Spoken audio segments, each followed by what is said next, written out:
Завод взорвался, короче. Взрыв такой, блин. Я проснулся.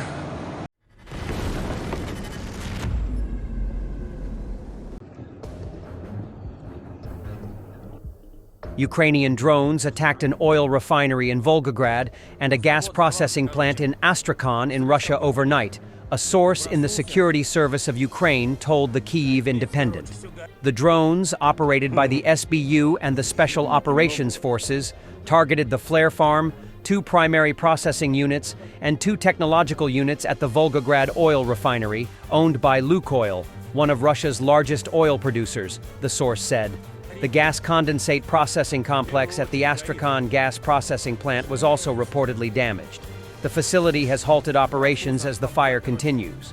Both targeted facilities are said to be major fuel producers for the Russian military.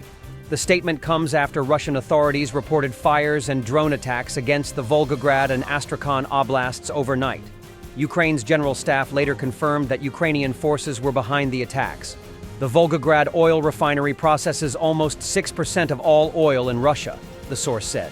This is the 5th attack on Russian oil refineries and other facilities in 2025, the source said. Ukrainian drones previously hit the Lukoil-owned oil refinery in Volgograd on January 31. Recent drone strikes also attacked a refinery in Ryazan, a distillery in Tambov Oblast, and a chemical plant in Bryansk. The Ryazan oil refinery, one of Russia's largest, later suspended operations due to the damage. The factory exploded. Such an explosion. I woke up. Damn. Everything is burning here. Burning first and foremost. It's terrible. Woke up from the blast. I'm heading to the taiga.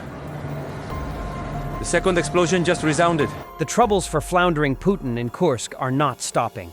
Sergei Yefremov, vice governor of Russia's Primorsky Krai and commander of the Tiger military unit, was killed in Kursk Oblast. Russian Telegram news channel Astra reported. According to reports from another Russian channel MASH, Yefremov's vehicle struck a mine and exploded, killing him and another officer. While returning from a combat mission, Sergei Yefremov, the commander of the Tiger unit, was killed. Primorsky Krai Governor Oleg Kozhemyako said. The Tiger volunteer unit was formed in 2022, and Yefremov took command of it in August 2024. Following his new appointment, his unit was deployed to Kursk Oblast. Kyiv's limited incursion into Kursk Oblast began on August 6, 2024, when Ukrainian forces temporarily captured about 1,300 square kilometers, 500 square miles, of Russian territory. While Ukraine has reportedly lost around half of that territory since then, fighting continues in the region. Ukraine hopes to leverage its presence in the area in potential peace negotiations. Last fall, North Korean troops were deployed to Kursk Oblast to support Russian forces in countering the Ukrainian incursion. Tankers from the 24th Mechanized Brigade repel a Russian attack in Chasiv Yar. One Ukrainian tank finishes off a Russian BMD from close range. While heavy battles in Chasiv Yar are continuing, the Ukrainian commander-in-chief Oleksandr Syrsky revealed that some 15,000 Russian soldiers were neutralized by Ukrainian forces only in the Pokrovsk direction in Donetsk Oblast during January. In a post on Facebook that included a video of combat footage, Syrsky said the area remains one of the hottest on the front, adding Ukrainian forces were continuously inflicting losses on the occupiers.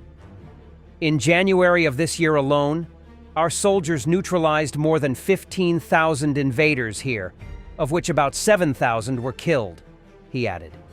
A report from the monitoring group Deep State said that overall across the front lines, the intensity of Russian assaults was declining, but remains high.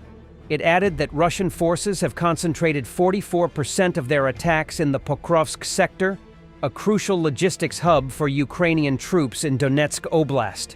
Russian forces were deploying small groups in an attempt to encircle Ukrainian troops in the sector, Viktor Trehubov, spokesperson for Ukraine's Kortitsia group of forces, said. The peak intensity of Russian offensive efforts across the front lines was recorded in the second half of December, following a surge in attacks that began in late November. According to data published by Ukraine's armed forces, 840,260 of Moscow's troops have been injured or killed since 2022. Russian losses in Ukraine are helping fuel a demographic time bomb that could see the country's population reduced by half by the end of the century. Experts told the Kyiv Independent earlier this month. The impact on Russian society is devastating, said Harley Balzer, emeritus professor of government and international affairs at Georgetown University. From Russia's perspective, winning the war in Ukraine is the smaller problem. The bigger issue is it going to be a viable country afterward regardless? A Russian soldier films a funny video in destroyed Ukrainian Bakhmut. The Russian army is a bunch of looters and murderers. Ladies and gentlemen, hello. I am a realtor. If anyone needs real estate, below market value,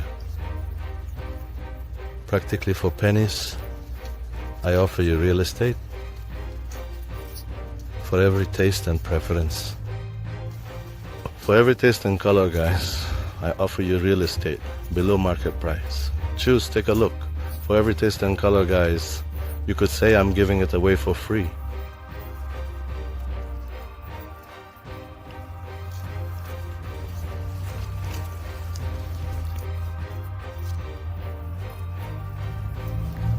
A former Tory member of parliament who lost his seat at the general election last year has joined the Ukrainian International Legion to help in the fight against Vladimir Putin's Russia. Jack Lepresti, an ex-deputy chairman of the British Conservative Party, was previously the MP for Filton and Bradley Stoke in Gloucestershire, but now is based in Kyiv, using his skills in the ongoing war. As an MP, Lepresti had visited Ukraine previously and had been a strong advocate in Parliament for more aid to help President Volodymyr Zelensky's efforts to defeat Russia. He also served in the UK Army Reserve as a corporal. After losing his seat in July as part of the Tory wipeout across the UK, Lepresti traveled to Ukraine to help a charity in November. However, the former MP told The Independent that his intention then had been to join the International Legion from the start. He said, "I did apply to join the Legion in November. It took a while to find the best unit to utilize my experience and skills." The 55-year-old is not in a frontline infantry unit, but is carrying out support work. His military duties and focus include foreign relations and diplomacy, weapons procurement, and some work with veterans and other charities operating in Ukraine. Thanks for watching, and don't forget to subscribe. Also, if you want to support Warthog Defense, please become our member and get early access to new videos, exclusive members-only videos, and become administrator in comment section. The membership link is in the description. Rescues every day. We had a guy last week at 6 rescues in 6 days. You know, he's doing the job every day.